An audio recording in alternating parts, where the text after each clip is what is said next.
वक्त आने पर अपने प्राणों का बलिदान दिया करते हैं। आज प्रकट कर दो तुम लंका के वफादार हो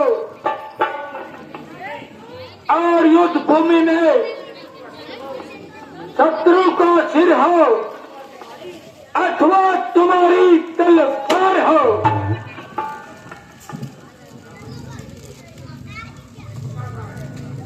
शाबाश शाबाश,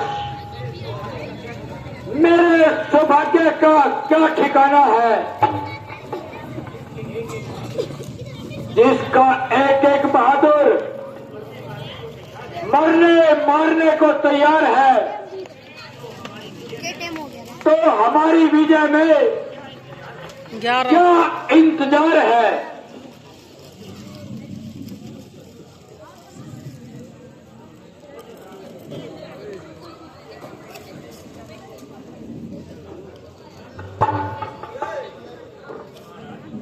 महाराज, किसकिदा का एक भूत जो अपना नाम अंगद बताता है हाजिर होना चाहता है।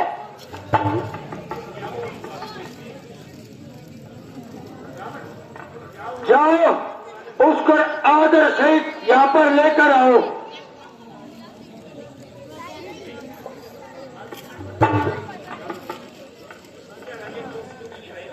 किष्किंधा राज्य की ओर से तुम ही आए हो, कहो क्या संदेशा लाए हो। यदि कुछ हर्ज न हो अपना नाम बता दीजिए। मैं वानर राज स्वर्गवासी महाराज बाली का पुत्र हूँ, अंगद मेरा नाम है और श्री रामचंद्र जी की ओर से आपके लिए एक पैगाम है।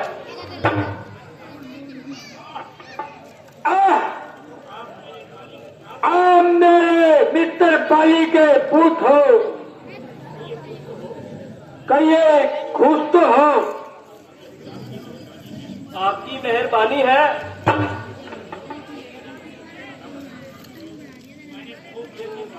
मैंने बहुत देर के बाद तेरी शक्ल पहचानी है।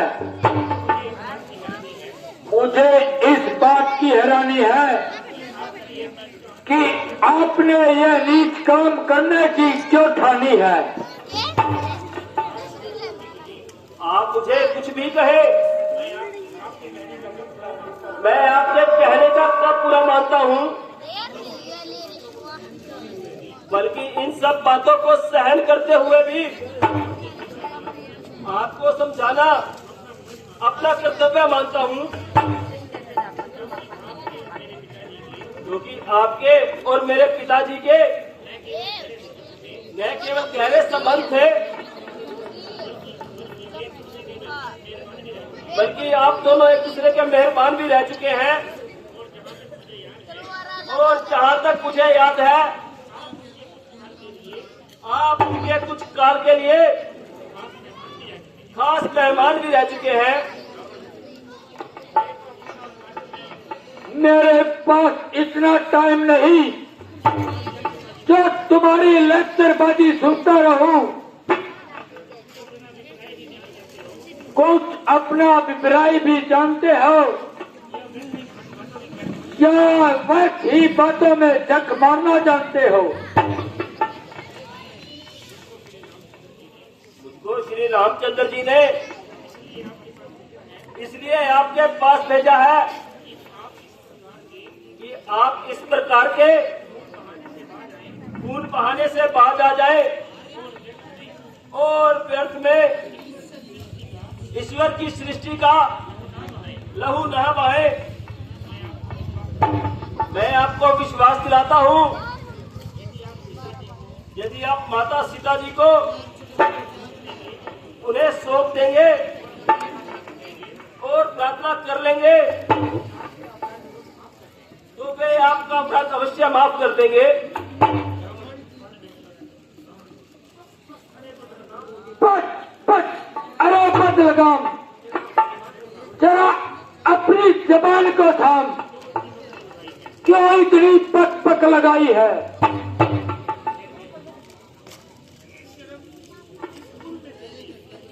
बेशरम स्कूल में तेरे ऐसे पैदा लाल हो, बाप के घातक कही अफसोस जो दलाल हो, स्त्री के वास्ते भाई की जिसने जान ली, बेशरम उन्हें भी उसकी नौकरी की ठान ली। अभिमानी रावण, वास्तव में यह तेरा कसूर नहीं, बल्कि ईश्वर को यह कुल संसार में रखना मंजूर नहीं।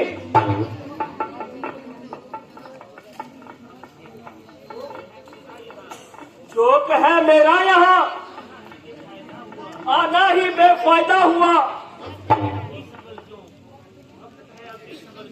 वक्त है अब भी संभल क्यों, मौत का शायदा हुआ, तेरी इन बातों से ही तेरा ख्याल बेकायदा हुआ, क्या विषय आपके कुल में न पैदा हुआ। आप अपनी सोचिए, क्या फिक्र मेरे बाप की, होने वाली है वही हालत हजरत आपकी।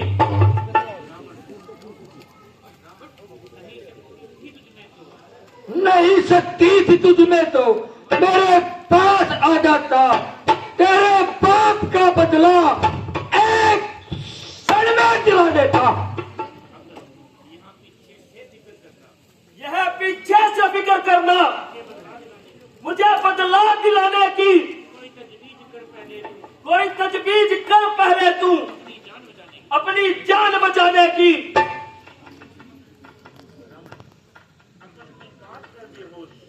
अकल की बात कर बेहोश, यह तेरी हिमाकत है मेरे से युद्ध करने की, भला क्या उनमें ताकत है।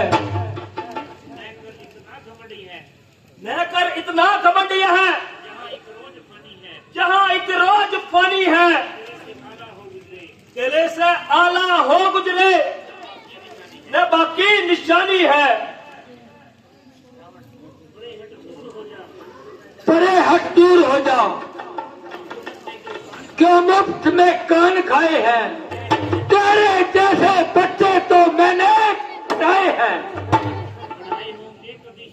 पढ़ाए होंगे कभी शायद थे जिस दिन आप आपे में, मगर अब तो अकल मारी गई रावण तेरी आकर क्या बुढ़ापे में।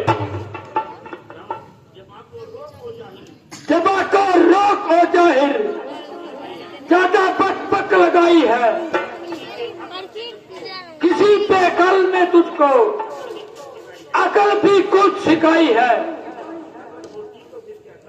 अकल होती तो फिर क्या था, अकल का ही तो रोना है, बदौलत इस अकल के खाक इस लंका का होना है। अरे मूर्ख,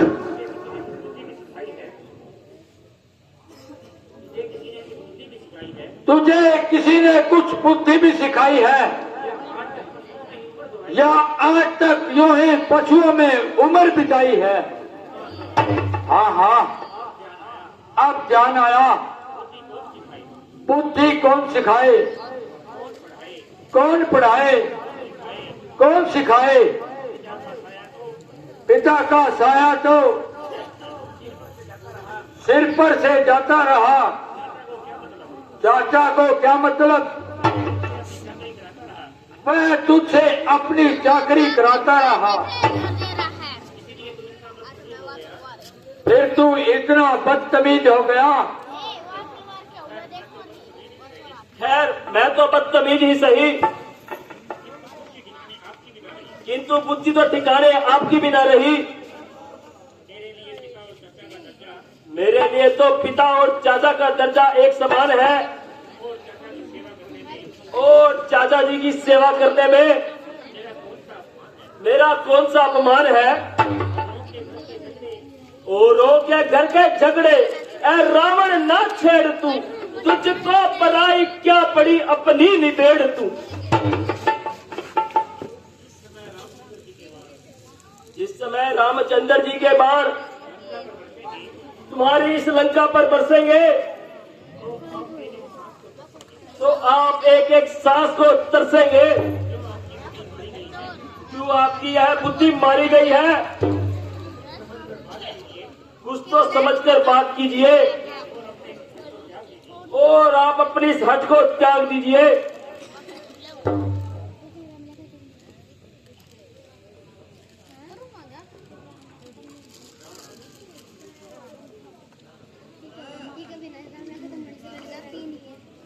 रामचंद्र, क्यों इतनी बार दूत को भेज रहा है? क्यों शरारत से बाज नहीं आ रहा है? तेरी लेक्चरबाजी सुनकर मैं बहुत परेशान हो गया हूँ। अगर तूने ज्यादा पकपक लगाई तेरी जबान को खींच लूंगा। यूं ही 10-20 लौंडे इकट्ठे किए, रावण से मुकाबला करने चल दिए। कोई खाला जी का बाड़ा है? लंका है ये लंका। लंका के प्रकोटों तक कोई नहीं पहुंच सकता। लंका की हत्या सुरक्षा बहुत मजबूत है। अफसोस, सख्त अफसोस ऐ खुद परामोश, मैंने इस प्रकार अपना यह सिर खपाया लेकिन आपकी समझ में कुछ नहीं आया। जो जो काल निकट आ रहा है, जो जो तेरी इन आंखों में अंधेरा छा रहा है, जिसको आज तू आवारा गर्द और लोंडे बता रहा है और अपनी समझ में बड़ी शेखी जता रहा है, जब उनसे जरा हाथ मिलाएगा, जब तुझे उनकी शक्ति का हाल मालूम हो जाएगा।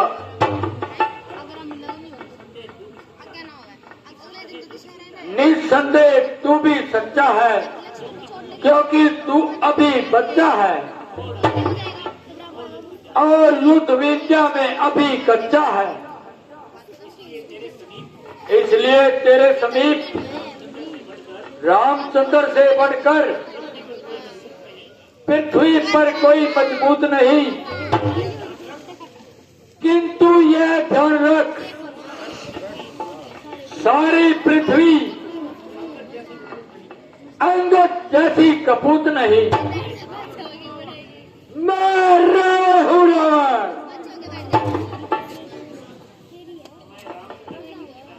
मैं रामचंद्र जी की सेना में सबसे निर्बल इंसान हूँ और तेरे इन विचारों के अनुसार अभी बिल्कुल नादान हूँ।